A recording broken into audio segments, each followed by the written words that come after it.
بسم الله الرحمن الرحيم পরম করুণাময় ও অসীম দয়ালু আল্লাহর নামে শুরু করছি।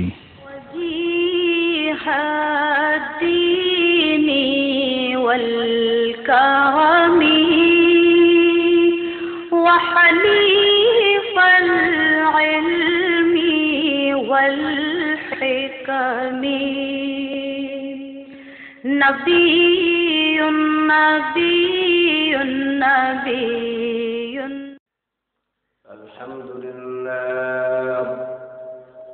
الحمد لله الذي خلق الإنسان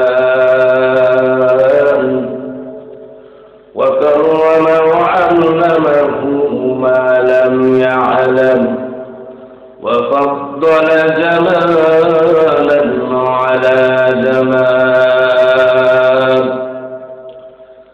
كما فضل مكانا على مكان وإنسانا على إنسان. الحمد لله نحمده ونستعينه ونستغفره ونعوذ بالله من شرور أنفسنا ومن سيئات أعمالنا من يهده الله فلا مضل له ونشهد أن لا إله إلا الله وحده لا شريك له ولا جد له ولا ند له ولا مثل له ولا شبيه له ونشهد أن سيدنا وسندنا وحبيبنا وطبيبنا وطبيب قلوبنا ومولانا محمدا عبده ورسوله الذي أرسله بالحق بشيرا ونذيرا وداعيا إلى الله بإذنه وسراجا منيرا. فقد قال الله تعالى في كلامه المجيد والفرقان الحميد: أعوذ بالله من الشيطان الرجيم. بسم الله الرحمن الرحيم. ومن الناس من يشري نفسه ابتغاء مرضات الله والله رؤوف بالعباد. وقال الله تعالى: ولنبلونكم بشيء من الخوف والجوع ونقص من الأموال والأنفس والثمرات وبشر الصابرين. وقال الله تعالى: أحسب الناس أن يتركوا أن يقولوا آمنا وهم لا يفتنون. وقال رسول الله صلى الله عليه وسلم عن أبي سعيد الخدري رضي الله تعالى عنه قال النبي صلى الله عليه وسلم: من يتسبر يسبره الله وما أعطي أحد عطاء خيرا ووسعا من الصبر. أو كما قال عليه الصلاة والسلام: من أحب لله وأبغض لله وأعطى لله ومنع لله فقد استكمل الإيمان. وقال الله تعالى في شان حبيبه ومحبوبه ومعشوقه مخبرا وآمرا: إن الله وملائكته يصلون على النبي النبي يا أيها الذين آمنوا صلوا عليه وسلموا تسليما اللهم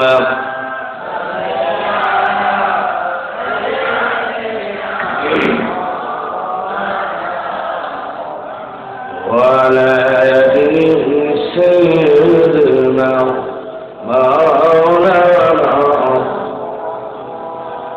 জোরে জোরে সবাই দুরুদ পড়ো কেউ জবান বন্ধ রেখো না প্রিয় নবীজির দুরুদ পড়ো কেউ চুপিসারে বসে থেকো না রেখো আমরা এই দুরুদি জান্নাত তোমার ঠিকানা আল্লাহুম্মা সাইয়্যিদিনা মাওলানা ওয়ালা আলি সাইয়্যিদিনা মাওলানা। সম্মানিত ভাইরা, দুরূদ পড়তে আমাদের ভালো লাগে না খারাপ লাগে? পিতা না মিষ্টি পড়ার দরকার আছে না নাই? সম্মানিত ভাইরা, দ্বীনের নবী রাসূল আকরাম সাল্লাল্লাহু আলাইহি ওয়াসাল্লাম হাদিস শরীফের ভিতরে ইরশাদ করেছেন, মান সাল্লা সালাতান ওয়াহিদাতান সাল্লাল্লাহু আলাইহি ওয়াসাল্লাম, যেই ব্যক্তি আমার উপর পড়বে দুরূদ একবার, আল্লাহ তাআলা তার উপরে করবে দয়া 10 বার। সম্মানিত ভাইরা আমার, মক্কার কুফফারদের অবস্থা এমন ছিল, মক্কার কুফফাররা তৎকালীন সময়ে সাহাবাত মাইনদেরকে দেখলে ব্যঙ্গ করত, কটাক্ষ করত, ঠাট্টা করত। একদিন হযরত আলী রাদিয়াল্লাহু তাআলা আনহু মসজিদে নববীর সামনে দাঁড়িয়ে রয়েছেন। এরা আমার এমত অবস্থায় অপর পাশে বিপরীত দিকে সাইবা উতবা এবং আবু জাহেল সহ আরো কয়েকজন কুফফার ছিল। একজন ভিক্ষুক তাদের কাছে এসে বলল, আমাকে কিছু টাকা পয়সা দাও, আমি গরিব মানুষ।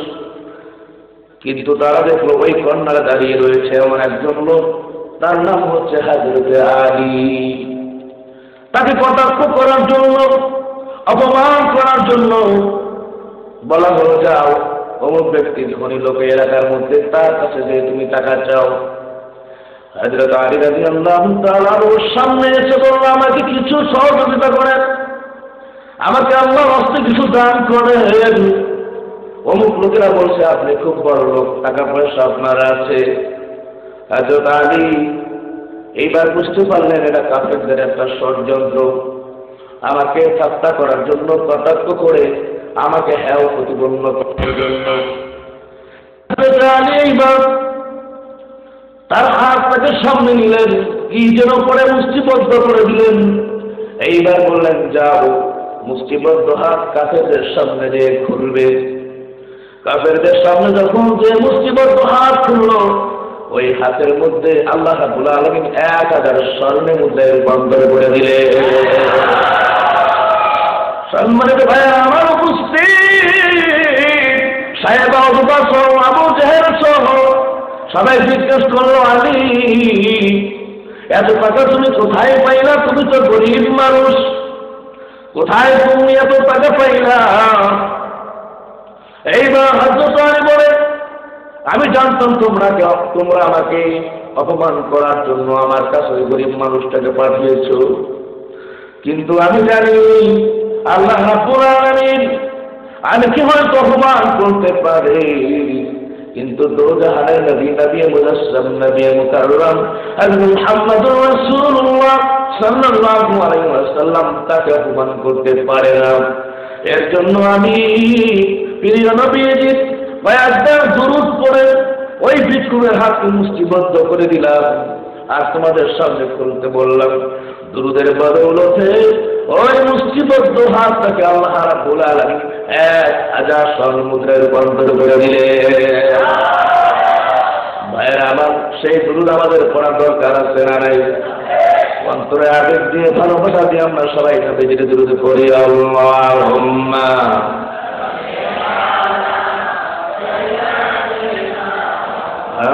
مولانا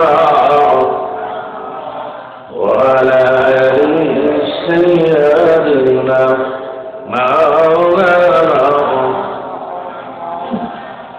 সকল নবীজির শ্রেষ্ঠ নবীজি যার তুলনা চলে না, সকল সৃষ্টির শ্রেষ্ঠ নবীজি যার তুলনা চলে না, দুনিয়াতে তিনি দিলেন শান্তি সুখের ঠিকানা। আল্লাহুম্মা সাইয়্যিদানা মাওলানা ওয়া আলা আলি সাইয়্যিদিনা بلغ العلا بكماله كشف الدجى بجماله أسنت جميع خصاله سنوا عليه وعاله محمد يا कर कुफर को मिटाया, कुफर को मिटाकर صداقة बताया। بلغ العلا بكماله كشف الدجى بجماله أسنت جميع خصاله صلوا عليه وآله। সম্মানিত ভাইয়েরা আমার, এই একটা এমন একটা জায়গা, এই জায়গার মধ্যে বসলেই গুনাহ মাফ। সম্মানিত ভাইয়েরা, এমন একটা দামি জায়গায় আজকে আমরা বসলাম। পয়গম্বর বললেন, ইযা হাফাতহুমুল মালায়েকা ওয়াশিয়াতুর রাহমা ওয়া নাযালাত আলাইহিমুস সাকিনা ওয়া যাকারাহুমুল্লাহু ফী মান ইনদা। এটা এমন একটা মজলিস, এমন একটা দামি মজলিস ভাইরা। আজকে এলাকার মধ্যে গেলে যদি আপনারা কোথায় যান, এমনি ভাবে যদি চালের দোকানে যান, যদি চাল পাওয়া যাবে, তরকারির দোকানে গেলে তরকারি পাওয়া যাবে। ভাইয়েরা আমার, আল্লাহওয়ালা পেতে হলে ঠিক এমনি ভাবে আল্লাহওয়ালা মজলিসে যেতে হবে, ঠিক কিনা? এই জায়গায় যদি শুরু থেকে শেষ পর্যন্ত যদি বসতে পারেন, এমন হতে পারে আল্লাহ রাব্বুল আলামিন আজকে সন্তুষ্ট হইয়া আপনার আমার জীবনের গুনাহগুলো মাফ করে দিতে পারে। ألا ساكن القصر والله ستدفن عن قريب في التراب له ملك ينادي كل يوم لدول الموت ودنول الخراب ولين عمرنا في دار الدنيا ومرجعنا إلى بيت التراب تذكر لا إله إلا الله لا إله إلا الله لا إله لا إله إلا الله محمد رسول الله। যাই হোক সম্মানিত ভাইয়েরা, নাকালিয়া গার্লস স্কুল ময়দান এলাকার সম্মানিত যুবকদের উদ্যোগে আয়োজিত আজকে এই মহতি জলসার সম্মানিত সভাপতি, পর্দা আড়ালের মুহতারামা মা ও বোনেরা, আমার চোখের মণি, মাথার তাজ হাজরত উলামা ইকরাম, হুফাজ ইকরাম, দূর দূরান্ত থেকে আগত দিনদার ইমানদার মুত্তাকি ফরেজগার ভাইয়েরা, আর রয়েছেন বয়োজ্যেষ্ঠ মুরব্বিয়ানে ইকরাম, মুরব্বিয়ানে আওয়াম, জাকিরিন শাকিরিন ভাইয়েরা, যে আল্লাহ সুবহানাহু ওয়া তাআলা আমাদেরকে এখানে জোর মিলে মুহাব্বতে বসার জন্য তৌফিক এনায়েত করলেন। দীপ্ত কণ্ঠে আমরা শুকর আদায় করি, লক্ষ কোটি শুকর এবং সুজুদ আল্লাহ সুবহানাহু ওয়া তাআলার দরবারে ইমানের আওয়াজকে উঁচু করে আমরা সবাই দীপ্ত কণ্ঠে বলি আলহামদুলিল্লাহ। সম্মানিত ভাইয়েরা, এটা বলেছিলেন একটা দানি মজলিস, এমন একটা দানি মজলিস আসমানওয়ালারা আমরা যেইভাবে নিচ থেকে তারকাগুলোকে দেখতে পাই, উপরে ঝলমল করতেছে, ফেরেশতারা এমনিভাবে যখন জমিনের উপরে কোরআনের আলোচনা হয়, হাদিসের যখন আলোচনা হয়, আসমানওয়ালারা নিশ্চয় ওই জায়গাগুলি তারকার মতো চমক দ্বারা দেখে। চারপাশে ফেরেশতারা বেষ্টনী দিয়ে দাঁড়ায় যায়, আর একজনের পরে একজন, আর একজনের পরে আরেকজন, এমনি করে ফেরেশতারা চারদিকে বেষ্টনী দিয়ে দাঁড়ায় যায়। আর আল্লাহ রাব্বুল আলামিন ফেরেশতাদের দিকে বলে, ওই জায়গায় একটা কি যেন বলতে হচ্ছে বলো। এইবার ফেরেশতারা বলে, আল্লাহ আপনি তো জানেন ভালো করে, বলে কোরআন এবং হাদিসের মজলিস, বলে ওইখানে যারা বসলো তারা কি আমাকে দেখছে কিনা না দেখে নাই, আমার নবীকে দেখছে কিনা দেখে নাই, নবীকে না দেখে আমাকে না দেখে ওই জায়গায় বসলো। ও ফেরেশতারা তোমরা সাক্ষী থাকো, আমি ওই আমার বান্দা বান্দীদেরকে আমি মাফ করে দিলাম। সম্মানিত ভাইয়েরা, এই যে আমরা সুবহানাল্লাহ বললাম, এটা কত লাভ। একবার যদি কোনো ইমানদার যদি একবার সুবহানাল্লাহ বলে, দ্বীনের নবী বলছেন সুবহানাল্লাহ বলার সাথে সাথে তার আমল নামায় 100 নেকি দেওয়া হয়। শুধু তাই না, ঈমান আনার কারণে তার জন্য একটা জান্নাতের মধ্যে বরাদ্দ হয়ে গিয়েছে। সম্মানিত ভাইয়েরা আমার, যে একবার যে সুবহানাল্লাহ বলবে দুনিয়ার মধ্যে, ওই জান্নাতের মধ্যে এমন একটা গাছ তৈরি করে দেওয়া হয়, দরুদগামী ঘোড়া যদি একবার নয়, দুইবার নয়, 100 বার 200 বার নয়, যদি 500 বছর দৌড়ায়, ওই দৌড়ে ওই ছায়াযুক্ত গাছটাকে দৌড়ে শেষ করতে পারে না। আল্লাহ আল্লাহ क्या मुबारक नाम है, अल्लाह अल्लाह आशिकों का काम है, अल्लाह अल्लाह इस शिरीन सलाम शिर शकर में कुनद जानम तमाम। और सम्मानित भाइयों, अल्लाह रब्बुल आलमीन এত দয়ালু, এত রহমান, এত রহিম, এর জন্য আমরা রব্বুল আলামিনের প্রশংসা করবো। রাজি আছি কিনা আমরা? আল্লাহ রব্বুল আলামিনের প্রশংসা করলে লাভ না লাভ? আমাদেরকে জবাব দিতে হবে। এখানে বোঝার তৌফিক দিয়েছেন কে? আমাদের মালিককে। আমাদের সৃষ্টি করেছেন কে? এই জমিনের মালিককে, আসমানের মালিককে, দিন এবং রাতের মালিককে। দিনের পরে রাত এসে যায়, রাতের পরে দিন, সবকিছুরই মালিক হলেন রাব্বুল আলামিন। ঠিক কিনা ভাইরা আমার? আল্লাহ রাব্বুল আলামিন মহাগ্রন্থ আল কুরআনুল কারীমের মধ্যে বলেছেন, কুল্লাউ কানাল বাহরু মিদাদান লিকালিমাতি রাব্বি লানাফিদাল বাহরু ক্বাবলা আন তানফাদা কালিমাতু রাব্বি ওয়ালাউ জি'না বিমিসলিহি মাদাদা।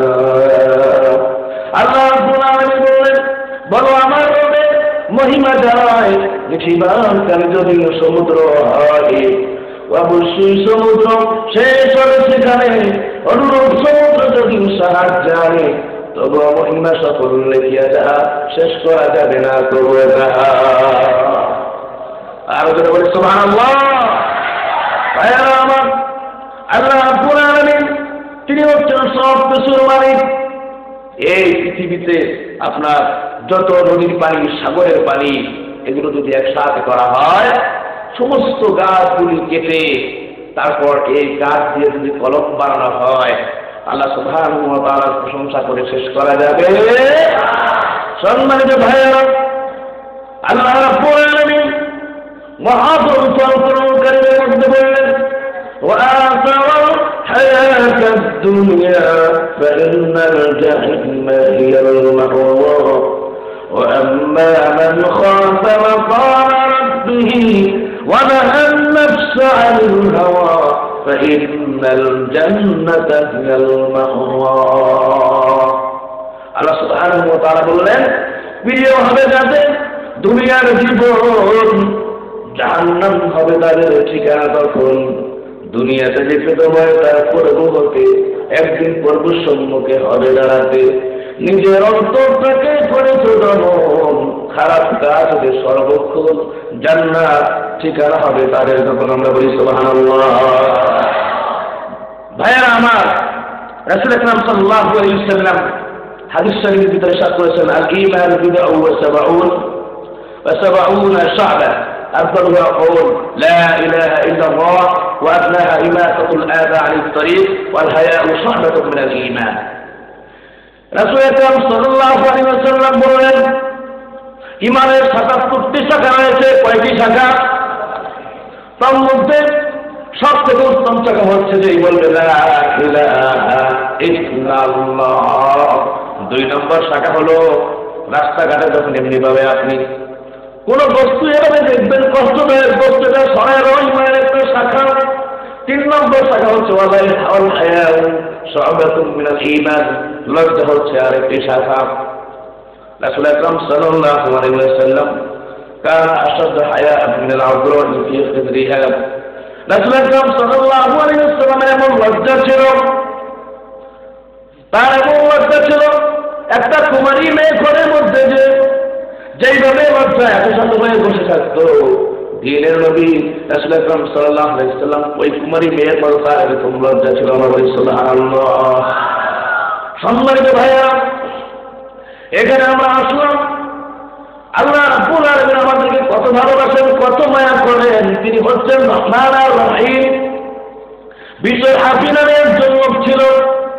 ওই তৎকালীন সময়ের মধ্যে বিশ্ব হাফি মদ খাইত, মাতাল অবস্থায় মাতলামি করত, খারাপ জায়গায় যাইত। একদিন রাস্তা দিয়ে যখন হাঁটে তখন বিশ্ব হাফি দেখতে পাইল রাস্তা দিয়ে হাঁটার সময় কি যেন একটা আল্লাহর নাম লেখা দেখা যায়। বিশ্ব হাফি মাতাল অবস্থায় বুঝতে না পারিয়া আল্লাহর ওই নামটি যখন নিল, বাড়ির মধ্যে যে ঘরের মধ্যে যে বলল, মা, ও মা, আমি সড়ক পারে যে সড়ক খাওয়ার পরে আমি যখন রাস্তা দিয়ে হেঁটে এসেছি, আমি যেন কি দেখলাম না। দেখো মা, আর কি দেখা যায় তা যেন কারণ। এইবার মা বলল, চোখের পানিগুলো ছেড়ে দিয়ে আমার কাছে বললাম, বাবু, তুমি মনে হয় আমার ছেলেকে কবুল করেছো। এইবার মা বললে, বাবা, এটা পৃথিবীর মধ্যে আর কারো নাম নয়, তোকে যে বানাইলো, তোকে যে সৃষ্টি করলো, এটা হচ্ছে সেই আল্লাহ রাব্বুল আলামিনের নাম। এইবার ভাইরা আমার, এইবার ভীষণ আমি পাগল হয়ে গেল। আল্লাহর নামটা কোথায় রাখবে যত্ন করলেন, এমন ভাবে যত্ন করে রাখা দরকার। তিনি মনে করলেন ভীষণ ভাবে এই নামটাকে নিয়ে সুন্দর একটা মখমল কাপড়ের মধ্যে পেঁচাইয়া ওই নামটা করে কোণের মধ্যে রেখে দিল। আল্লাহ রাব্বুল আলামিনের কাজটা খুব পছন্দ হয়ে গেল। আল্লাহ রাব্বুল আলামিন একবার এক দরবেশকে বলে যে, দরবেশ, তুমি তো দরবেশি করে শুরু করছো, হ্যাঁ? আমি যদি তোমার গোপন খবর পেয়ে দেই তাহলে মানুষ তোমাকে সালাম দিবে না। দরবেশ আবার আল্লাহকে বলল, আল্লাহ, আমি যদি আপনার গোপন খবর বইলা দেই তো মানুষ ইবাদতই করবে না। আল্লাহ রাব্বুল আলামিন বললেন, এটা আবার কি? বলে, হ্যাঁ আল্লাহ, তুমি যে কত বড় দয়ালু, তুমি যে রহমান আর রহিম, এটা যদি মানুষদেরকে বলে দেই পরিপূর্ণভাবে তো মানুষ তো ইবাদত করা বন্ধ করে দেবে। তো আল্লাহ বলল, আচ্ছা ঠিক আছে, যা, আমিও কমবো না, হ্যাঁ, তুইও আমার দেখিস। সম্মানিত ভাইয়া, বিজয় হাফি যখন তার এই ছোট ক্ষুদ্র কাজটা আল্লাহ আপনার কাছে পছন্দ হয়ে গেল, তৎকালীন সময়ের মধ্যে আল্লাহ হাসান বসরি রাহমাতুল্লাহ আলাইহি, আল্লাহ হাসান বসরি বলেন, হাসান বসরি যাও, শরাবখানায় যাও। শরাবখানায় বিজয় হাফির কাছে যখন গেল, এলাকার মানুষগুলো বলল, হাসান বসরি, আমরা জানি আপনার জানলা অনেক মানুষ বৌদ্ধ মানুষ কেন এখানে আসলেন? হাসান বসরি বলে, আমি যদি ইচ্ছা আসি নাই, আল্লাহ রাব্বুল আলামিন আমাকে পাঠিয়েছেন। বিশর হাফি নামে কোনো লোক আছে কিনা, তাহলে আমাকে খবর দাও, সেই কোথায়? সবাই বলল, ওই লোক না, তার চরিত্র খারাপ, মদ খায়, নেশা খোর। যদি আপনি ওই লোকের সামনে যান, তার সংস্পর্শ আপনার নিজের ইবাদতগুলি যা করেছেন তার গোলমাল হয়ে যেতে পারে, আপনার আমলের মধ্যে বেশ সুর এসে যেতে পারে। এবার হাসান বসরি বলো, না, আমাকে ওই লোকটার সামনে যেতে দাও। এইবার হাসান বসরি রাহমাতুল্লাহ আলাইহি বিশর হাফির কাছে দিয়ে দেখলেন বিশর হাফি মদকে অচেতন অবস্থায় বসে আছে, অচেতন অবস্থায়। এইবার বিশর হাফি সেখানে যখন অচেতন অবস্থায় রইল, হাসান বসরি রাহমাতুল্লাহ মাথার উপর পানি দিয়ে তার হুশ হারায়, হুশ আনলো। আর হুশ আনার পরে এইবার হাসান বসরি রাহমাতুল্লাহ আলাইহি বলেছেন, হাফিজ আল্লাহ রাব্বুল আলামিন তোমার জীবনের গুনাহগুলো মাফ করে দিয়েছে, কারণ আল্লাহ রাব্বুল আলামিন রহমানুর রহিম।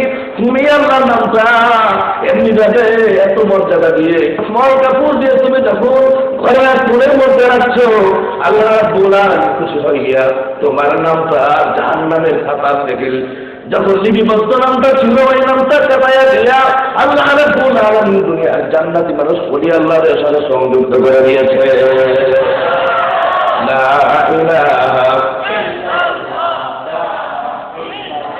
লা ইলাহা ইল্লাল্লাহু মুহাম্মাদুর রাসূলুল্লাহ।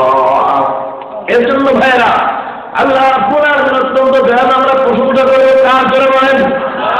আল্লাহ। আল্লাহ আমাদের মালিক, তিনি খালিক। আল্লাহ রাব্বুল আলামিন মহাগ্রন্থ আল কারীমের মধ্যে বলেন, তাবারাকাল্লাযী বিয়াদিহিল মুলক ওয়া হুয়া আলা কুল্লি শাইইন কাদির।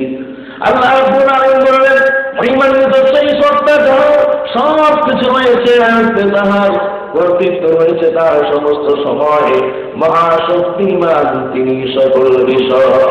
ওয়া আলা কুল্লি শাইইন কাদির, ঠিক কিনা বলেন? এখন যারা, এটা আমাদের জানা দরকার, দেয়ালের মধ্যে যদি এখন কেউ লেখে সকল ক্ষমতার মালিক জনগণ, তাহলে এটা শিরক হবে কি হবে না বলেন?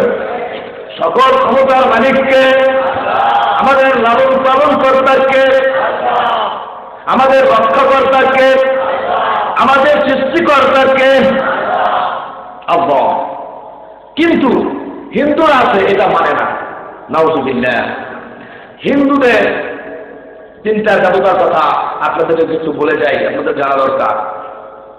একজন হচ্ছে ব্রহ্মা, আর একজন হচ্ছে বিষ্ণু, আর একজন হচ্ছে মহাদেব।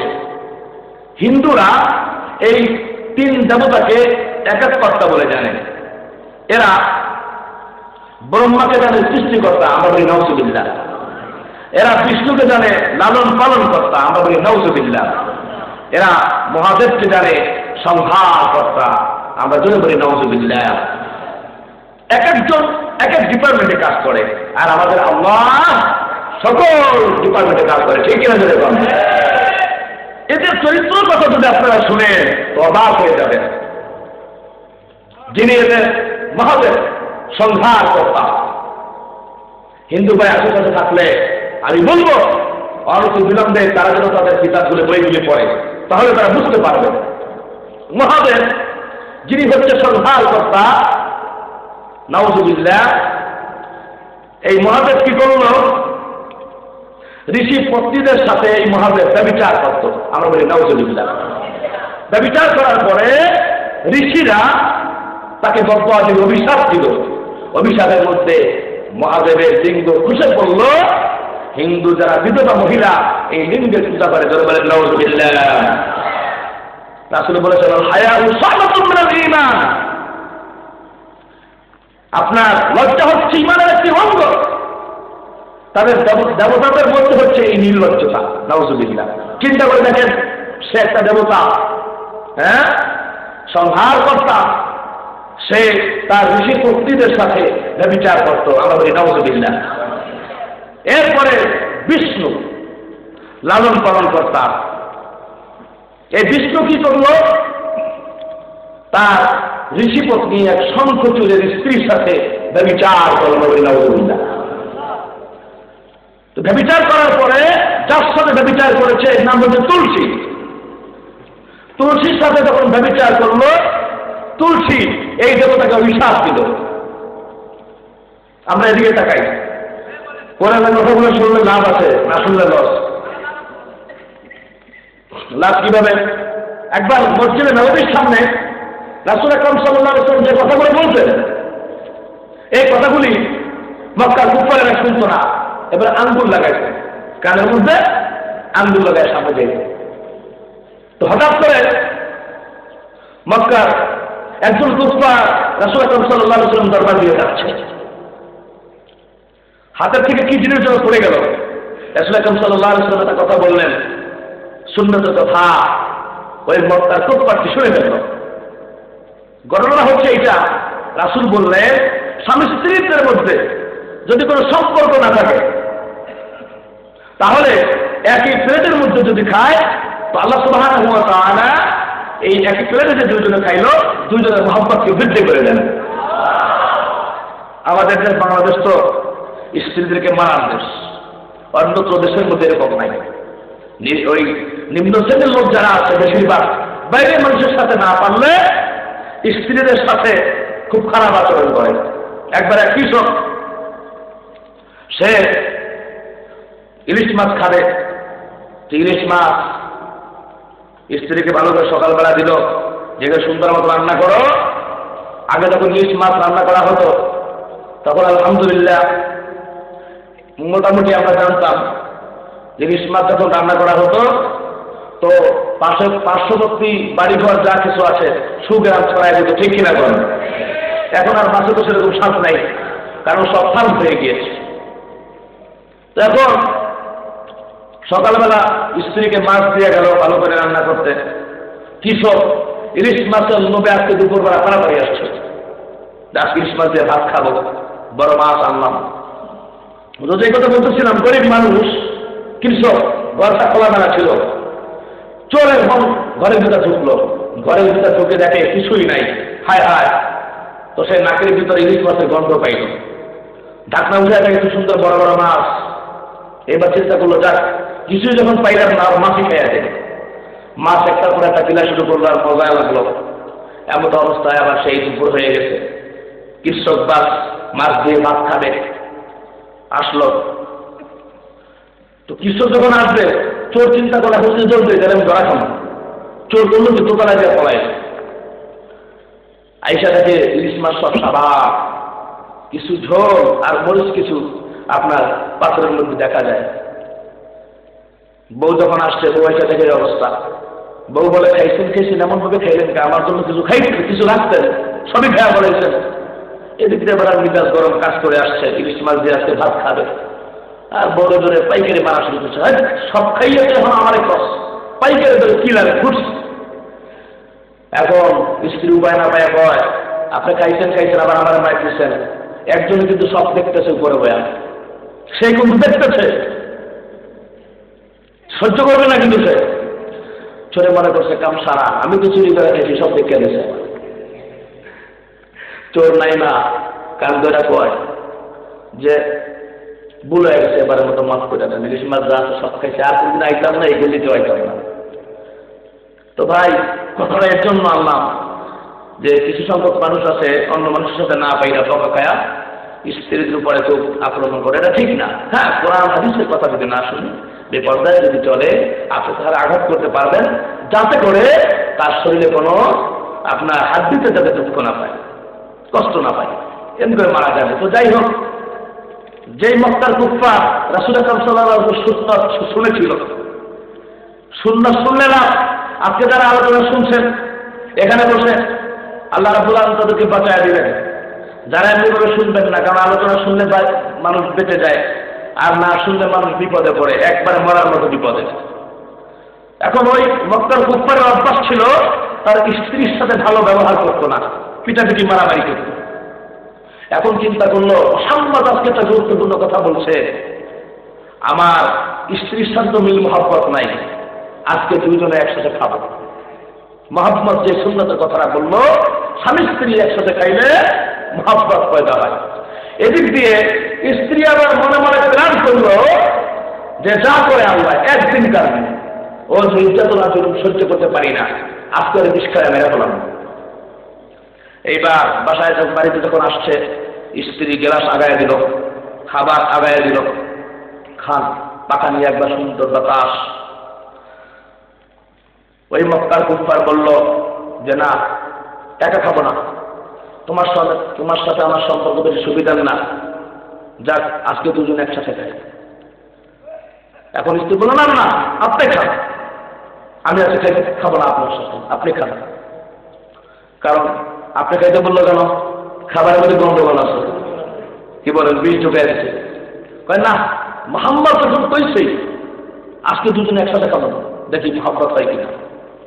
তো তার মানে হ্যাঁ কইছে দুইজনে একসাথে খাইলে মিল মহব্বত হয়, আসো তোমার কোনোদিন আদর করি না, হাত বেড়া ধরলো, আসো।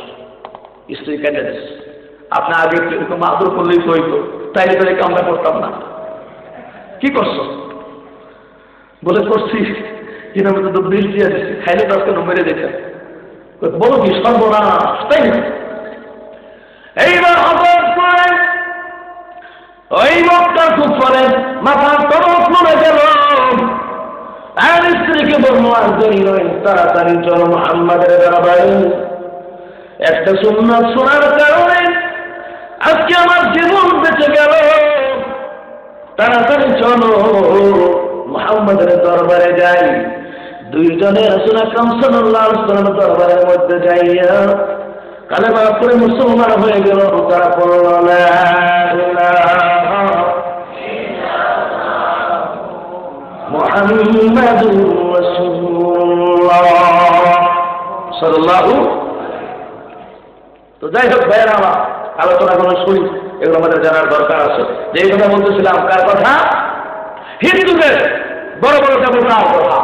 আপনারা এগুলো শুনে রাখেন, বলতে পারবেন। ওরা যে বলে তোদের কিতাব পড়া কর। মহাদেবের চরিত্র কথা আমরা শুনলাম, সে তার ঋষি পত্নীদের সাথে বিচার করত। 2 নম্বর বিষ্ণু, ইনি হচ্ছে লালন পালন কর্তা, নাউজুবিল্লাহ। এর চরিত্রের ক্যারেক্টার দেখেন। আর আমার নবী মুদাসসার, নবী মুকাররম রাসূল সাল্লাল্লাহু আলাইহি ওয়াসাল্লাম ক্যারেক্টার কেমন ছিল ভাইয়েরা আমার? এইবার বিষ্ণু সে তার শঙ্খচূড় স্ত্রী ঋষি পত্নীর সাথে বিচার করল। নাম তার তুলসী। তুলসীর সাথে যখন বিচার করেছে, তুলসী তাকে অভিশাপ দিল, বদদোয়া দিল। বদদোয়া দেওয়ার কারণে দেখেন লালন পালন কর্তা সে পাথরে পরিণত হয়ে গিয়েছে। জোরে বলেন নাউজুবিল্লাহ। পাথরে পরিণত যখন হয়েছে, তুলসী ভয়ে দেবতা পাথরে পরিণত হয়ে গেছে। আমার অবস্থা যেন কি হয়, ভয়ে সে দেবী গাছ হয়ে গিয়েছে। এই ঘটনা বলেছে শালগ্রাম নামক এক এলাকায়, সেখানে শালিগ্রাম শিলা বলা হয়। এখন পর্যন্ত সেই জায়গার পাথর এনে হিন্দুরা আর তুলসীকে যে মেয়ের সাথে বিচার করেছিল, এই তুলসীর সাথে কুকর্ম করেছিল, এই তুলসী পাতা আর সেই পাথর এনে হিন্দুরা পূজা করে ধরে তার নাউজুবিল্লাহ। আর হিন্দুরা বলে যে এইটা হচ্ছে দেবতাদের লীলা খেলা। এইটা কি দেবতাদের লীলা খেলা, না নির্লজ্জতা, না বাহাপনা, নাকি এইটা হচ্ছে যৌন খেলা? কি বলেন ঠিক কিনা? এখন যদি হিন্দুরা তাদের বেদ যদি খুলে দেখে, তাহলে তারা দেখতে পাবে সেই কলির আবতার দুনিয়াতে এসে গিয়েছে। তিনি হলেন আর কেউ নবী মুদাসসার, নবী মুকাররম হযরত মুহাম্মদুর রাসূলুল্লাহ সাল্লাল্লাহু আলাইহি ওয়াসাল্লাম। সুবহানাল্লাহ। হিন্দুদের কিতাবের মধ্যে লেখা আছে, তারা যদি বুঝে তাহলেই বুঝবে যে মুসলমান ইসলাম ধর্ম সত্য না মিথ্যা। সেখানে মধ্যে লেখা আছে কলির আবতার বিদেশে জন্মগ্রহণ করবে। বিদেশ মানে আমরা জানি জাজিরাতুল আরব, আরবের চারপাশে হচ্ছে সাগর, ঠিক কিনা? এটাকে আমরা দেশ বলে জানি। এরপর হিন্দুদের গ্রন্থের মধ্যে লেখা রয়েছে কলির আবতার যে হবে, তার বাপের নাম তাকে বিষ্ণু ভগত। বিষ্ণু ভগত হচ্ছে, বিষ্ণু হচ্ছে মানে আল্লাহ, ভগত মানে দাস। তাহলে তার নাম হয়ে গেল আল্লাহর দাস। আমরা জানি মুহাম্মদুর রাসূলুল্লাহ সাল্লাল্লাহু আলাইহি ওয়াসাল্লাম পিতার নাম ছিল আব্দুল্লাহ। তাহলে ওদের কথার সাথে মিলে গেল। আব্দুল্লাহ মানে হচ্ছে আল্লাহর বান্দা, বিষ্ণু ভগত। এরপর কলির আবতার অর্থাৎ যে রাসূল আকরাম সাল্লাল্লাহু আলাইহি ওয়াসাল্লাম হবেন, তার মায়ের নাম থাকবে সোমানীর। সোমানীর মানে হচ্ছে শান্তি। আমরা জানি নবী রাসূল আকরাম সাল্লাল্লাহু আলাইহি ওয়াসাল্লামের মায়ের নাম ছিল আমিনা। কি বলেন ঠিক কিনা? আমিনা অর্থ হচ্ছে শান্তি। তাহলে পরিপূর্ণভাবে মিলে গেল। হিন্দুরা যদি এখনো তাদের কিতাব, এই কিতাবগুলি আবার সাধারণ হিন্দুদেরকে পড়তে দেওয়া হয় না, বড় বড় ব্রাহ্মণ যারা আছে তাদেরকে পড়তে দেয়। সঠিকভাবে যদি তারা পড়ে, তাহলে তারা বুঝবে তাদের কিতাবের মধ্যেই বিশ্ব নবী রাসূল আকরাম সাল্লাল্লাহু আলাইহি ওয়াসাল্লামের নাম লেখা আছে। ঠিক কিনা? এর জন্য ভাইয়ারা, আমরা এমন একজন আল্লাহ পাই না, আল্লাহ রাব্বুল আলামিন নিজেই মহাগ্রন্থ আল কুরআন কারীমের মধ্যে পরিচয় দিচ্ছেন। আমার সাথে সাথে বলেন বিসমিল্লাহির রাহমানির রহিম। قل هو الله أحد الله الصمد لم يلد ولم يولد ولم يكن له كفوا أحد বলো আল্লাহ এক বলো আল্লাহু আহাদ আল্লাহুস সামাদ তিনি বেনিয়াস তিনি অমুখাপেক্ষী লাম ইয়ালিদ ওয়া লাম ইউলাদ তিনি কাউকে জন্ম দেন নাই তিনি কাহার থেকে জন্ম হন নাই ওয়া লাম ইয়াকুন লাহু কুফুয়ান আহাদ তার সমতুল্য কেউ নাই এমন একজন আল্লাহ আমরা পেয়েছি সম্মানিত ভাইরা আল্লাহ রাব্বুল আলামিন মানুষকে এত দয়া করেন এত ভালোবাসেন চিন্তা করে দেখেন আমার মুসলমান হতে পেরেছি ভাইয়েরা আমার এর জন্য আল্লাহ রাব্বুল আলামিন হচ্ছেন সবথেকে রহমান সবথেকে রহিম সবথেকে দয়ালু আমাদেরকে আল্লাহ রাব্বুল আলামিনের সাথে সম্পর্ক রাখতে হবে ঠিক কিনা আল্লাহর সাথে যদি সম্পর্ক যদি রাখতে পারি আর এই সম্পর্ক রেখে যদি দুনিয়া থেকে বিদায় নিতে পারি ভাইয়েরা আমার দুনিয়াতে আপনি যদি সম্পর্ক রাখেন বেঈমানি করবেন মানুষের সাথে সম্পর্ক রাখবেন সেই বেঈমানি করেন কি বলেন ঠিক কিনা মেয়ে মানুষের সাথে সম্পর্ক রাখবেন সে বেঈমানি করবে মাসুক হাজার দোস্তরা দোনা দেহি আর মিজাহি আজিল বাজুদাই না দেহি বাইরের জন্য সম্পর্ক রাখতে হবে আল্লাহর সাথে আল্লাহ রাসূলের সাথে ঠিক কিনা বাইরে আমার এর জন্য এই দুনিয়া জীবন আমাদেরকে প্রধান্য দেওয়া যাবে না আল্লাহ রাব্বুল আলামিন বলেন মা তারাল হায়াতাদ দুনিয়া فإن الجحيم هي المأوى وأما من خاف مقام ربه ونهى النفس عن الهوى فإن الجنة هي المأوى আল্লাহ বলতেছেন প্রিয় হবে তাদের দুনিয়ার জীবন জাহান্নাম ঠিকানা হবে তাদের তখন ও ভাইরা একটু সময় যদি দাও হতে পারে আল্লাহ রাব্বুল আলামিন বলছেন فمن يعمل مثقال ذرة خيرا يرى ومن يعمل مثقال ذرة شرا يرى বিন্দু মাত্র যে ব্যক্তি পথ আমল করবে সেও তা দেখতে পাবে বিন্দু মাত্র যে ব্যক্তি নেক আমল করবে দুনিয়াতে যা কিছু করবে কিয়ামত আল্লাহ রাব্বুল আলামিন দেখায়া দিবে কিভাবে দেখায়া দিবে আপনি চিন্তা করে দেখেন এক আহম্মক আমাকে একবার বলে যে হুজুর কবরে কেমনে আযাব হবে এটা আমি বুঝতে পারতেছি না কিভাবে আযাব হবে ফেরেশতা ঢুকে কোথায় কবর তো চারিদিকে আটকে আছে আমি তো বলতে পারবে এখন বিজ্ঞান আবিষ্কার যত হয়েছে কোরআন বোঝা মানুষের জন্য কত সহজ হবে একটা মোবাইলে অন্য মোবাইলে গজল বা তেলাওয়াত বা গান যেটা পছন্দ হলো এখন বন্ধু এবার দোস্ত কইল যে দোস্ত তোমার ওই মোবাইলের গানটা আমার দাও ব্লুটুথ চালু করো ব্লুটুথ যখন চালু করলো এক মোবাইলে আর মোবাইলে ঢুকে গেল কি বললাম দেখা যায় কিনা যদি বললাম দেখা যায় মানুষের তৈরি করা জিনিস দিয়ে যদি এটা বানানো হয় তা আল্লাহ রাব্বুল আলামিন যিনি আকাশটাকে বানালেন জমিনটাকে যিনি বানালেন যিনি আমাদেরকে বানালেন আল্লাহ রাব্বুল আলামিন কবরের মধ্যে আযাব দিতে পারবে কি পারবে না আবার যদি আমরা চিন্তা করি যে আল্লাহ রাব্বুল আলামিন বিন্দুমাত্র বদআমল করলে তো দেখা দিবে সেটা কিভাবে সম্ভব সেটা সম্ভব দেখেন 26শে মার্চ চলে এটা তো মাস বাংলাদেশের মধ্যে 71 যুদ্ধ হয়েছিল যুদ্ধের সময় যারা এমনিভাবে মোটামুটি ত্যাগ স্বীকার করেছেন তাদের কিছু ভাষণ আমরা শুনতে পেয়েছি কেবল ঠিক কিনা এখন যদি কবরে মানে দেওয়া হয় বা তাদের কবর হাতানো হয় আল্লাহ ভালো জানেন আমার মনে হয় হাড্ডি মুড্ডি কিছু পাওয়া যাবে কিনা সন্দেহ কেবল ঠিক কিনা কারণ কোরআনের হাতের যারা হক্কান বলি আল্লাহ যারা তাদের দেহ পচবে না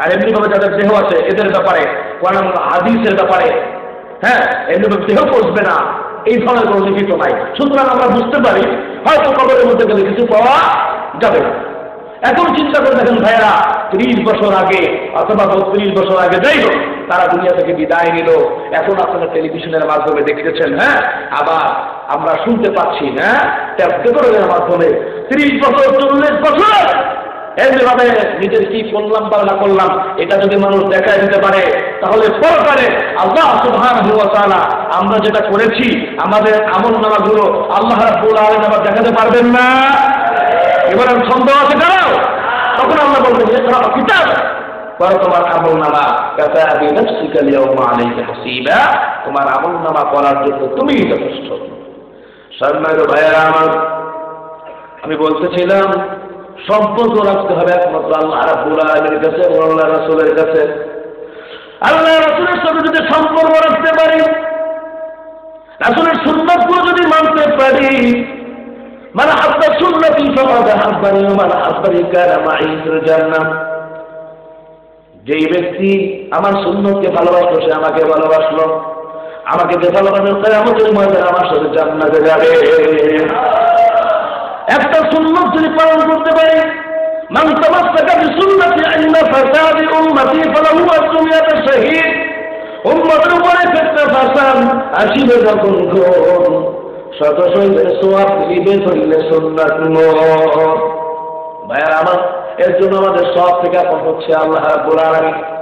সাহাবায়ে মাইনদের জীবন বের হয়ে যাবে এমন অবস্থায় তারা আল্লাহর সাথে রাসূলের সাথে ভালোবাসা কখনো তারা বিচ্ছিন্ন করে নাই।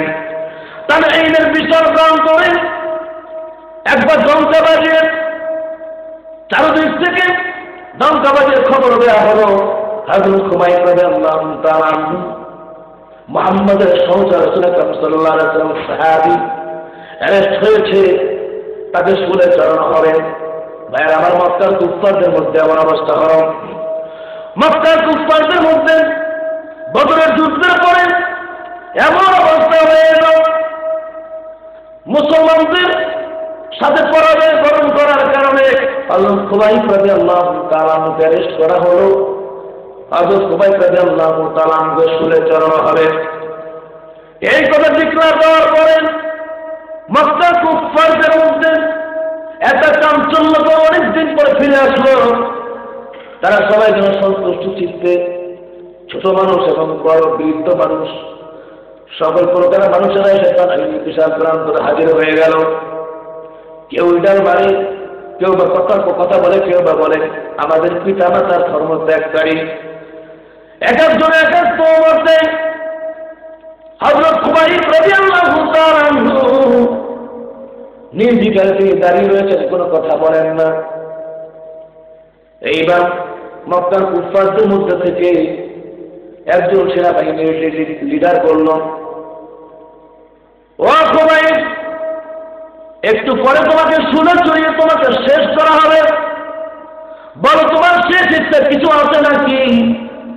হযরত খুবাইব রাদিয়াল্লাহু তাআলা আনহু বলল, ও মক্কার কুফফাররা, তোমাদের কাছে কিছু চাই না, দিবা নাকি শেষবারের মতো আমাকে 2 রাকাত নামাজ আদায় করার জন্য? আজকে সেই নামাজ আমাদের মধ্যে নাই, ঠিক না বেঠে? ভাইরা, আমাদের মধ্যে আজকে দরদ নাই। একজন মানুষ নামাজ পড়ে না, মেয়ে বেপরদায় থাকে, দরদ নাই।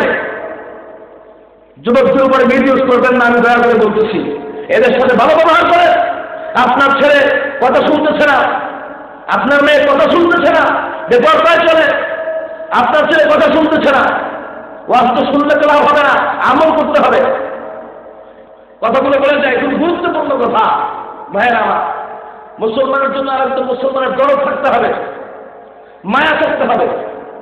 আপনার ছেলে আপনাকে বাবা বলে, আপনি যদি আপনার ছেলেকে বাবা বলেন, কোনো অসুবিধা আছে? জগতের অসুবিধা আছে? আপনি আপনার ছেলেকে ভাবে মাথাটা রানের উপরে নিয়ে সুন্দরভাবে হাত বুলাই দিলেন, বাবা নামাজটা তো পড়া দরকার, বাবা নামাজটা পড়েন। মেয়েকে বললেন, মা পর্দা তো থাকা দরকার, মা। এমনিভাবে আস্তে আস্তে যখন তারপরে দরদি হইয়া পড়বে, আর যখন রাতে কানবেন, কান্নাকে যখন করবেন, তখন দেখবেন যে আপনার ছেলে আপনার মেয়ে নয়, গোটা সমাজকে আল্লাহ সুবহানাহু ওয়া তাআলা ইসলামী সমাজে রূপান্তর করে দিয়েছে, ঠিক কিনা? আমরা কাঁদি না, একটা দোকানে পোলামান সিগারেট খায়, হ্যাঁ, ওকে গালাগালি করি, পাকাপাকি করি, ওকে আপনি মাথায় হাত বুলাইয়া দিয়া ভালো ব্যবহার করেন, সে সিগারেট ছেড়ে দিয়ে মসজিদে যাবে নামাজ পড়ার জন্য, ঠিক কিনা? ছোট কাল থেকে যদি চরিত্র শিখায় দেন, তারপরে দরদি হইয়া আপনি চিন্তা করেন, আমরা আজকে উম্মতের দরদ আমাদের মধ্যে নাই। একজনে নামাজ পড়ে না, সুদ খায়, ঘুষ খায়, তার মতো ছেড়ে দেবে। আপনি দরদি হইয়া তাকে আগে দাওয়াত দেন সঠিকভাবে, তারপর তার জন্য আল্লাহর কাছে কাঁদবেন। কি বলেন, আমরা কাঁদছি না কিরকম কারোর জন্য? ভাইয়েরা আমার, বলতাম চলে সুন্দরী এক রমণী ছিল, ওই সুন্দরী রমণীকে ভোগ করার জন্য তৎকালীন সময়ে 200 দিরহাম লাগতো। 500 দিরহাম ধরে দেন, 200 দিরহাম লাগতো। সেই সময় 200 দিরহাম, বর্তমান ঢাকা ক্যাপিটাল সিটি, আমার মনে হয় সেই সময় 200 টাকা দিয়ে জায়গা রাখলে এখন 200 কোটি টাকা হতো, ঠিক কিনা? ভাইয়েরা আমার 200 দিরহাম লাগতো ওই সুন্দরী রমণীকে উপভোগ করার জন্য। বোলতান শহরে তার প্রতিটা বাণিজ্য রমরমার ব্যবসা। এলাকাবাসী বাইজিদ বোস্তামি রহমাতুল্লাহ আলাইহি বলল, আপনি একজন আল্লাহর ওলি মানুষ আমরা জানি, দয়া করে হুজুর এই যুবকদের চরিত্র নষ্ট হয়ে যাচ্ছে, হুজুর দয়া করে আপনি এর একটা কোনো একটা প্রতিকার করেন, কি করতে পারেন? বলে কি হয়েছে? তাকে বুঝায় বলা হলো, এমন জায়গায় এই মেয়েটা আছে, একটা বাজে ব্যবসা করে, আর এলাকার যুবকদের সহ অন্যদের চরিত্র নষ্ট হয়ে যাচ্ছে। বাইজিদ বোস্তামি রহমাতুল্লাহ আলাইহি সেই দিন আসরের নামাজের পরে ওই সুন্দরী রমণীর সামনে, যে প্রতিটা দেহ বাণিজ্য করে ব্যবসা করে, তার দরজার সামনে বসা। এখন প্রতিদিন কাস্টমার আসে, বাইজিদ বোস্তামি রহমাতুল্লাহ আলাইহি দেখা দৌড়, কেউ এমনি আসে দেখা চম্পট, আবার বলে হুজুর এই জায়গায় কি চায়, কেউ আবার বলে মুরব্বী মানুষের কি আবার শখ হয়েছে নাকি, এই একটা কথা বোঝা যায়। সবাই দৌড়ে যেমন ধরেন কেউ ধরল সিনেমা দেখতে গেল, এখন সেখানে আপনাদের এলাকার ইমাম সাহেবের সাথে দেখা, তো ইমাম সাহেব কেউ বলবে নাকি যে হুজুর আমি সিনেমা দেখতে এসেছি? বলবো হুজুর এই জায়গায় যাইতেছিলাম আর কি, বাজারে আসলাম কোনো এক কারণে, তো আপনি কেমন আছেন, কোন জায়গায় যাইতেছেন? ওই সময় বাইজিদ বোস্তামি রহমাতুল্লাহ আলাইহি দেখা সব দৌড়, কেউ আর আসে না। ওই সুন্দরী রমণী মনে মনে ভাবলো, ঘটনা কি, প্রতিদিন তো অনেক কাস্টমার আসে, তার সহকারী সেক্রেটারি জেনারেল তাকে বললো যাও যে দেখো অবস্থা। তো সে এমনিভাবে যে দেখলো এক বৃদ্ধ বসে আছে সেখানে। বাইজিদ বোস্তামি রহমাতুল্লাহ আলাইহি বললো, এই বুড়া কি চাও এখানে? বলে আমি তোমার মুনিবের সাথে দেখা করতে চাই। বলছে কেউ উঁচু দরজার রমণী, তার সাথে দেখা করতে হলে ভিজিট দিতে হবে, ভিজিট 200 দিরহাম লাগবে। আছে নাকি তোমার লাগে গায়ে? তোমার তো ফকিরের মতো দেখা যায়, 200 টাকা দিরহাম দেওয়া লাগবে। এইবার ভিতরে যে গেল, ভিতরে যে বললো কি ঘটনা কি, আচ্ছা কাস্টমার আসতেছে না কেন? বললো কাস্টমার আসবে কি করে, এক মুরব্বী কোথা থেকে এক বৃদ্ধ এসে একটা অবরোধ তৈরি করছে। যা জিজ্ঞেস করো কি চায়, জিজ্ঞেস করা হলো, বলে সে আপনার সাথে দেখা করতে চায়। বলে টাকা আনছে কিনা? টাকা? বলে হ্যাঁ টাকা আনছে। ঠিক আছে, তো টাকা আনলে অসুবিধা নাই, মুরব্বী যেহেতু সমস্যা নাই, আমার সাথে দেখা করতে করুক। এইবার 200 দিরহাম নিয়ে আল্লাহর ওলি বাইজিদ বোস্তামি রহমাতুল্লাহ আলাইহি এক পতিতা চিনেন তো আপনারা, বুঝতে পারছেন তো, তার ঘরের ভিতরে ঢুকে এখন যখন বাইজিদ বোস্তামির একটু সামনে আসলো, সে বাইজিদ বোস্তামি রহমাতুল্লাহ আলাইহি বললেন যে যতটুকু সামনে আসবে না, এই পোশাক আমার পছন্দ না, কি করতে হবে? সাদা কাপড় পরে আসো, যাও। আপনি 200 দিরহাম দিয়েছেন, এখন আপনি আমার হয়ে গিয়েছেন, ঠিক আছে যাও সাদা কাপড় পরে আসো আর ওযু করে আসো। ওযু করে আসলো, গোসল করে আসার পরে সাদা কাপড় পরে এবার জায়নামাজ নিয়ে আসো। জায়নামাজ নিয়ে বাইজিদ বোস্তামি রহমাতুল্লাহ আলাইহি পাশে নামাজে বসায় দিলেন, বসো এখানে।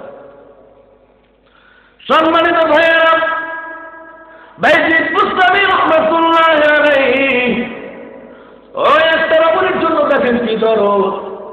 বাইজিদ বোস্তামি রহমাতুল্লাহ আলাইহি ওই মহিলাকে পাশে বসাইয়া বাইজিদ বোস্তামি আল্লাহর দরবারে কাঁদতেছে, ও মাবুদ, ও আল্লাহ তাআলা, তুমি কত মানুষের মন ঘুরে দিছো গো আল্লাহ, হেদায়েত দিয়েছো গো আল্লাহ। আল্লাহ গো, ও মাবুদ, আমার কিছু করার নাই, আমি খারাপ কাজ থেকে বিরত রাখিয়া তাকে জায়নামাজে বসায় দিলাম গো আল্লাহ। এই কথা বলতেছে না, বাইজিদ বোস্তামি রহমাতুল্লাহ কান্না করতেছে। এমন অবস্থায় মহিলা মনটা গইলে গইলে ভিতরে হেদায়েত ঢুকতেছে। মহিলার মধ্যে কম্পন সৃষ্টি হয়ে গেল। মহিলা মনে মনে বলে, কত মানুষ আমাকে দেখলে পাগল হয়ে যায়, আমাকে কিভাবে ভোগ করবে, কাছে পাবে, পাগল হয়ে যায়। এই বৃদ্ধ লোকটা আমাকে না স্পর্শ করে আমার জন্য কান্না করতেছে। এইবার তার মনের মধ্যে হেদায়েত ঢুকতেছে আর পরিবর্তন হয়ে যাইতেছে। হঠাৎ করে কম্পিত অবস্থায় ওই মহিলা, ওই রমণী বাইতুল বোস্তামি রহমাতুল্লাহ আলাইহি পায়ের উপরে পড়ে গেল। পায়ের উপরে পড়ে যাওয়ার পরে এইবার বাইতুল বোস্তামি রহমাতুল্লাহ আলাইহি বলল, ও আল্লাহর ওলি, আমি জীবনে ভুল করেছি, আমি তওবা করি, আমাকে তওবা করান, আল্লাহ রাব্বুল আলামিন যেন আমাকে মাফ করে দেন। এইবার বাইতুল বোস্তামি রহমাতুল্লাহ আলাইহি ওই রমণীকে যখন তওবা করাইলেন, রমণী যখন তওবা করল, আল্লাহ রাব্বুল আলামিন ওই মহিলাকে ওই যুগের মধ্যে একজন আবেদা, একজন আল্লাহর ওলি হিসেবে কবুল করেছে। একজন আল্লাহর ওলি দেখেন একজন বাজে মহিলার জন্য কাঁদছে, এর জন্য সে জান্নাতি হয়ে গিয়েছে।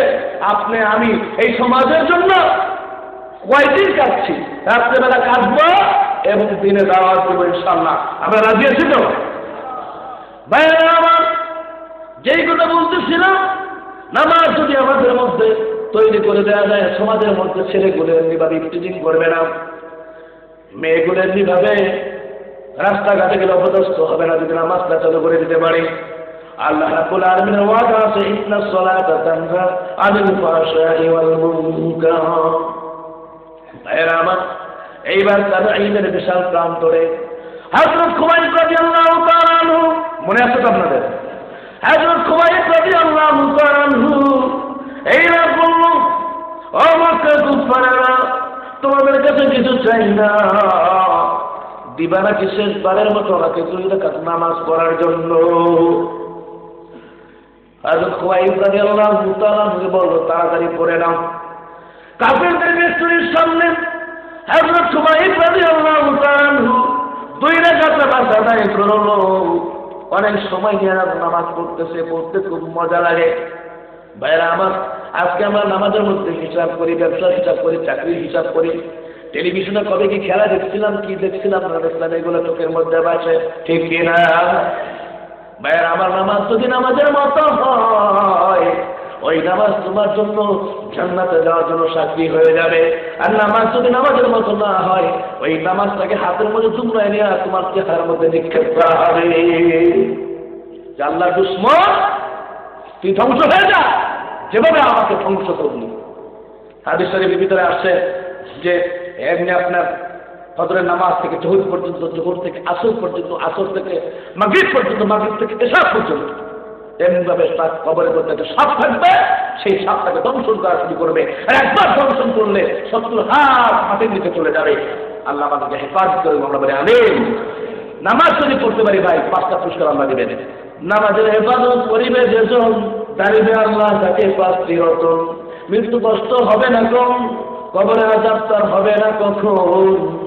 মিলিবে আমল নামা ডান হাতে তার, বজ্রসম পুলসিরাত হয়ে যাবে পাপ। হিসাব পেহে যাবে বিহস্ত কানুন, সুখের বিবাহে যাহা শান্তি নিকেতন। 5টা পুরস্কার আল্লাহ সুবহানাহু ওয়া তাআলা তাকে দিবেন।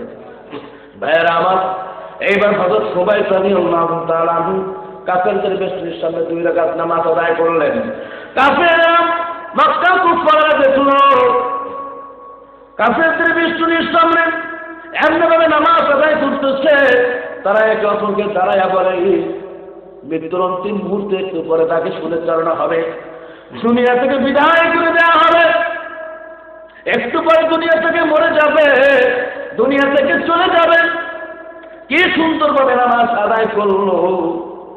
আমরা জীবনে কোনোদিন পেরেছি কিনা আমাদের প্রতিমার সামনে এইভাবে কোনোদিন পূজা করতে?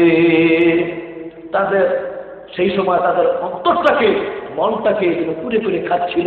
আর তারা ভাবতেছে, দেখো একটু পরে দুনিয়া থেকে বিদায় দিবে, আর কিভাবে সুন্দর করে নামাজ আদায় করবে।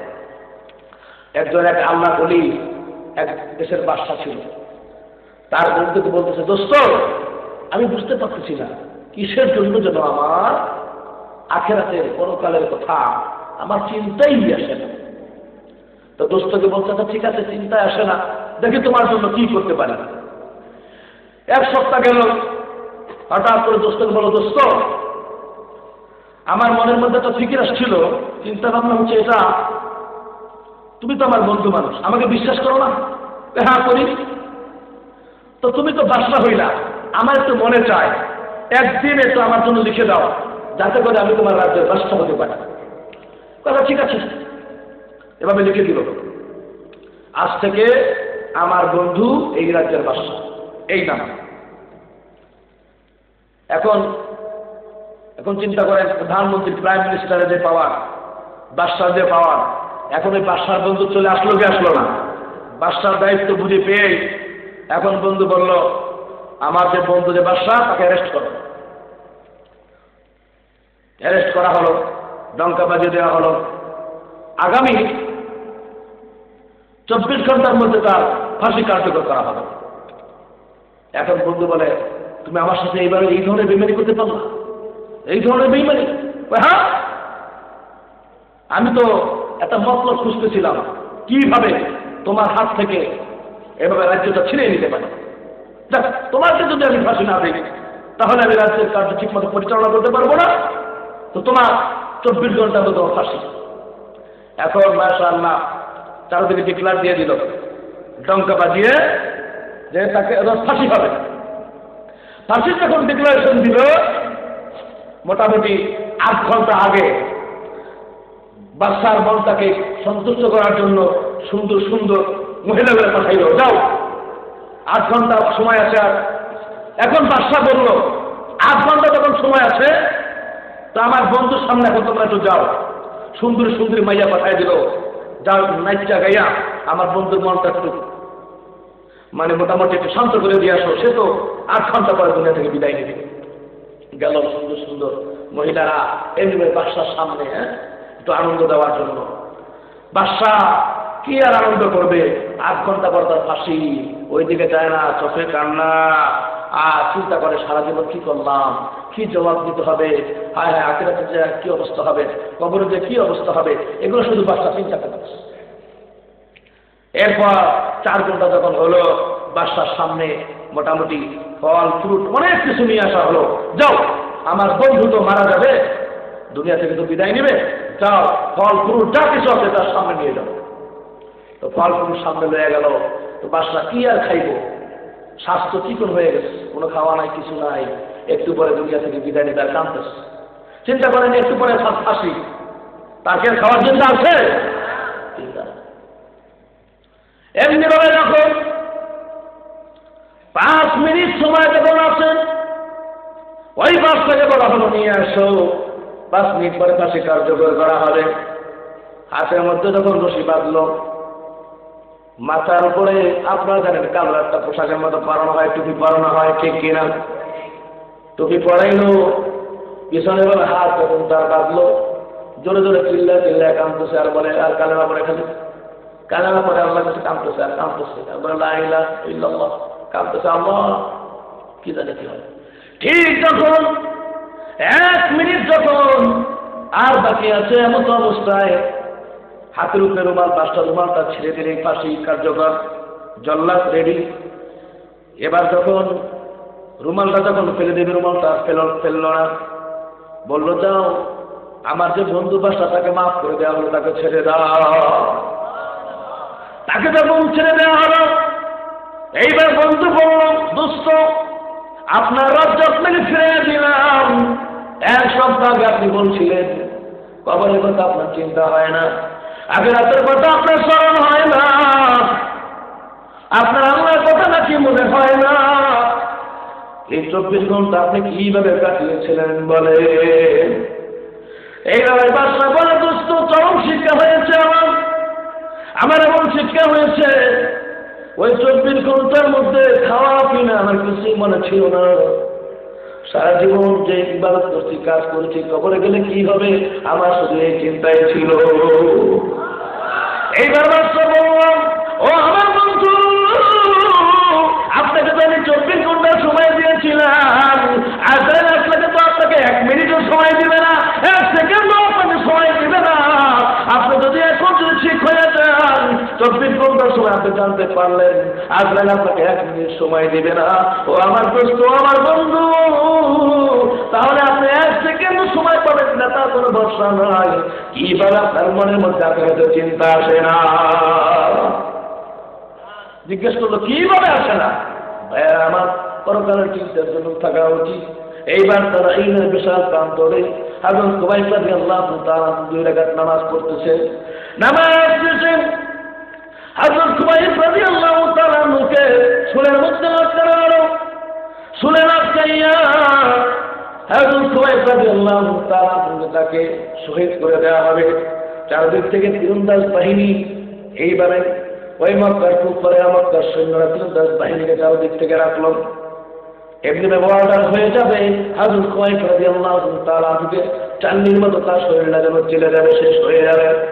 এমন অবস্থা হযরত খুবাইব রাদিয়াল্লাহু তাআলা মক্কার কুফারের একজন লিডার বলল, ও খুবাইব, এখনো সময় আছে, এখনো সময় আছে রে খুবাইব, যদি তুমি একটা কথা বলো,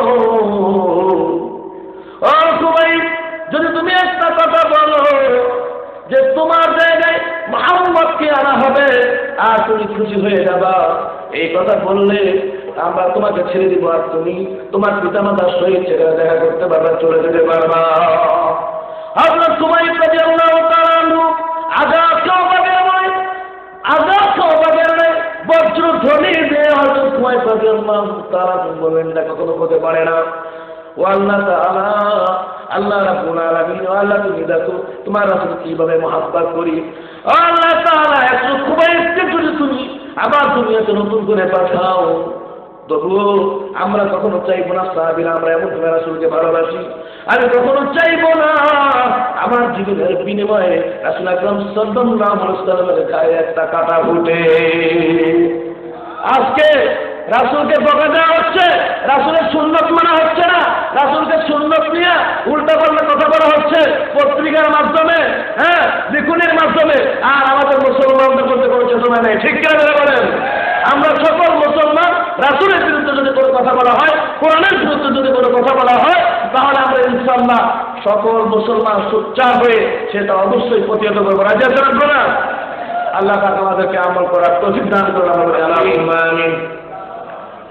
ربنا ظلمنا أنفسنا وإن لم تغفر لنا وترحمنا لنكونن من الخاسرين। والله تعالى গভীর রাত, আল্লাহ গো অনেক আলে বলা বানিয়ে আল্লাহ পর্দার মা বন্ধুকে নিয়ে আল্লাহ তাআলা তোমার দরবারে হাত তুলেছি। ও বাবু, আমরা যারা এখানে বসে আছি, যারা এই পর্যন্ত আলোচনা শুনলাম, আমাদের জীবনের গুণাগুলি মাফ করে দাও। যত গুণা করছি মাওলা জীবনে মাফ করিয়া দাও গো মাওলা আপনে। আল্লাহ তাআলা, আল্লাহ রাত অনেক হয়েছে, গভীর হয়েছে, আল্লাহ দীর্ঘক্ষণ আলোচনা করলাম, মেহেরবানি করে আল্লাহ পরিপূর্ণভাবে আমাদের আমলে পরিণত করার তৌফিক দান করে দেন। আল্লাহ তাআলা আমাদের ভিতর থেকে যাদের মা নাই, বাপ নাই, আর আমার কবরটাকে জান্নাতুল ফেরদাউস বানায়া দেন। আল্লাহ এই মাহফিলের জন্য যারা আয়োজন করলো, আল্লাহ শোনার জন্য যারা আসলো, টাকা দিয়ে পয়সা দিয়ে আল্লাহ অর্থ দিয়ে যে যেভাবে সহযোগিতা করেছে, সবার সহযোগিতাকে আল্লাহ আপনি কবুল আর মঞ্জুর করেন। আল্লাহ তাআলা, আল্লাহ আমরা এমন একদিন দুনিয়া থেকে বিদায় নিব, ইমানদার বানায়, মুত্তাকি বানায় আমাদেরকে কবুল করে নেয়। আল্লাহ আল্লাহ তাআলা এখানে যারা বসে আছে, যারা আলোচনা শুনবে, আল্লাহ সবার জীবনের গুণাগুলো মাফ করে দেন। আল্লাহ আল্লাহ আমাদের পিতা মাতা সহ আল্লাহ সবাইকে মাফ করে দেন। আল্লাহ আল্লাহ পর্দার মা বন্ধুকে মাফ করে দেন। আল্লাহ আল্লাহ তাআলা যারা নবী দেখি না, নবীকে দেখায় দিন, পাস করতে যাইতে পারে না, ফলে যাওয়ার ব্যবস্থা করে দিন। আল্লাহ তাআলা সাহাবীরা যেভাবে রাসূলকে ভালোবেসেছে ওইভাবে ভালোবাসার তৌফিক দিয়ে দিয়ে। আল্লাহ তাআলা এমন একদিন আমরা দুনিয়া থেকে বিদায় নিব, মাহবুব রাসূলকে দেখতে দেখতে সুখের মরণ দিয়ে আল্লাহ আমাদের সকলের জবানে জারি করে দিন লা ইলাহা ইল্লাল্লাহু মুহাম্মাদুর রাসূলুল্লাহ।